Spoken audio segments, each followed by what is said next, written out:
Breaking news! Well done, Mr. President. Dito talaga hindi makamove on ang mga kalaban. Pangulong Bongbong Marcos, viral matapos ilabas sa publiko ang isa sa mga pinakamalaking alas niya sa ilalim ng kanyang administrasyon. Yes mga kababayan, ito ay isa sa mga pinagmamalaki ni PBBM sampo ng kanyang administrasyon, pati na din ang ating butihing First Lady Liza Araneta Marcos. Ito ang malupit mga kababayan dahil hindi ito pang chismis lang, kundi habang buhay na mapapakinabangan ng ating mga kababayan, lalong-lalo na pagdating sa usaping pangkalusugan. Ito talaga ang hindi kayang gawin ng iba. Si PBBM lamang ang tanging may totoong malasakit at totoong magmahal sa ating mga kababayan. Ikaw na talaga, Mr. President. Very good ka talaga. Kaya naman mga kababayan, wag na natin itong patagalin pa. Samahan niyo ako at sabay-sabay nating alamin ang maiinit na balita sa araw na ito.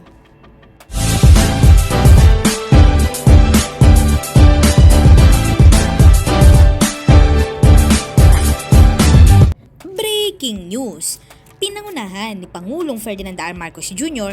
ang pag-turnover ng 90 patient transport vehicles sa mga local government units o LGU sa isang seremonya sa Quirino Grandstand sa lungsod ng Maynila kahapon October 30, 2024. Bukod sa isa itong hakbang upang mapahusay ang accessibility sa mga pangangalagang pangkalusugan, binigyang diin din ni PBBM ang pamamahagi ng mga ambulansya o patient transport vehicle na dapat pantay-pantay at na-access anuman ang kaugnay sa politika.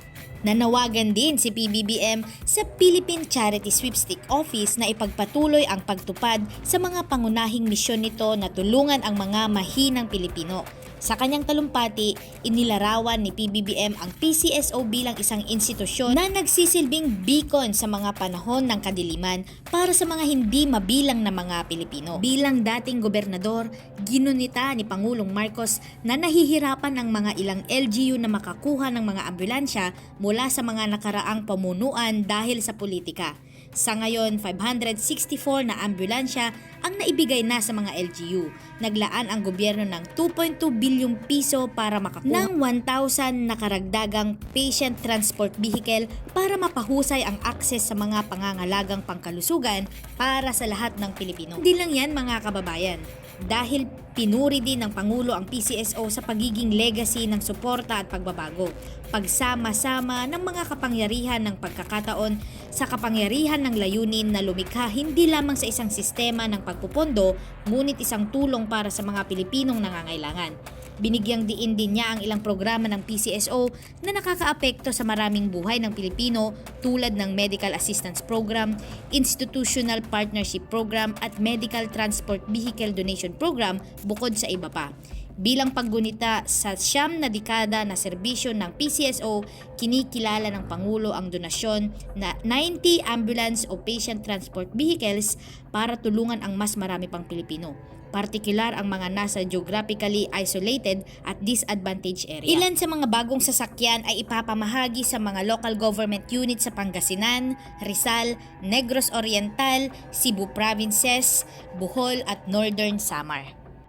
Hindi ko na pahabain pa, ito lang ay patuloy sa ating programa at ipinipilit natin na ang bawat LGU ay magkaroon ng ambulansya, magkaroon ng ganitong tinatawag na patient transport vehicle.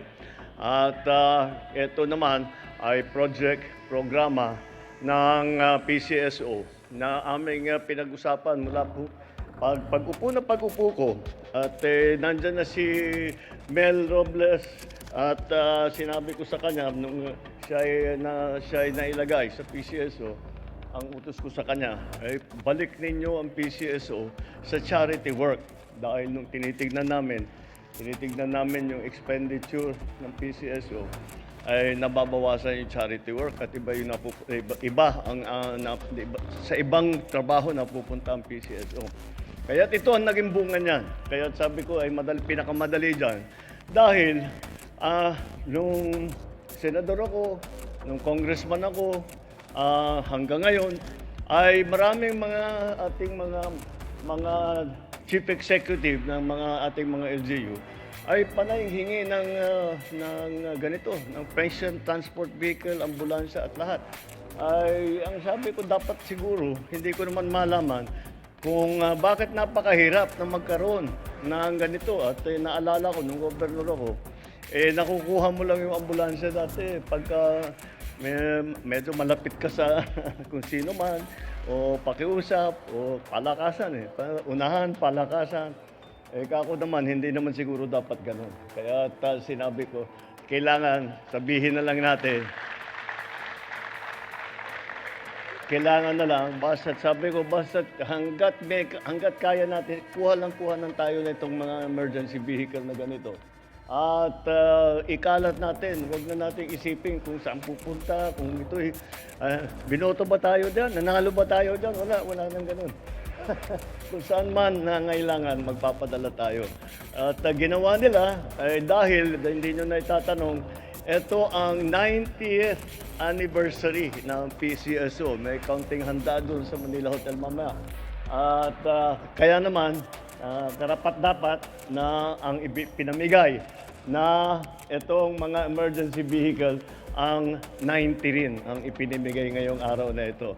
So, ako'y natutuwa na ating nagagawa ito at ipatuloy nating gagawa. Ang hihilingin ko lang sa ating mga chief executives, sa ating mga LGU heads, alagaan ninyo, patagalin ninyo. Matibay naman itong mga ito, basta't alagaan natin na mabuti.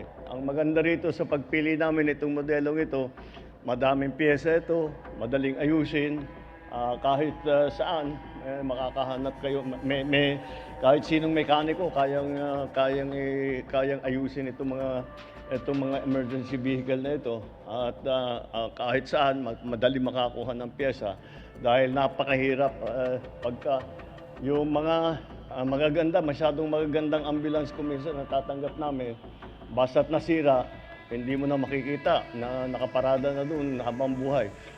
Sayang naman. Kaya tiniyak namin na itong mga emergency vehicle na ating ipinamimigay ay madali namang gamitin.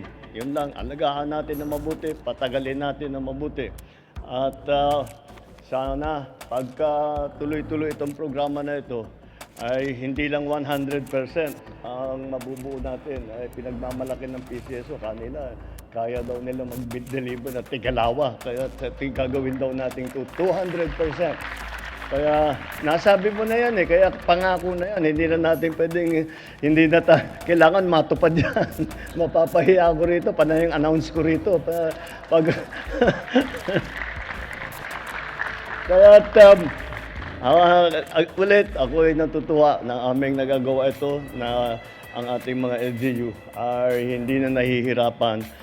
Alam naman natin na lalo na sa outside ng mga malalaking syudad ay kailangan ito, kay patient transport. Marami, ginagamit yan sa maraming bagay. Kaya magpasalamat tayo sa PCSO sa kanilang patuloy na trabaho para sa pag-deliver ng mga emergency vehicle at ipagpatuloy natin itong programang ito. Maraming salamat. Mabuhay po kayo. Mabuhay ang bagong Pilipinas. Thank you, Mr. President. At this point, may we invite the President, together with the PCSO Chairman Reyes and PCSO General Manager Robles, to lead the ceremonial send-off of the 90 PTVs going to their respective localities. The PTVs are scheduled to board Ro-Ro vessels bound for Cebu and Bohol starting tomorrow, weather permitting.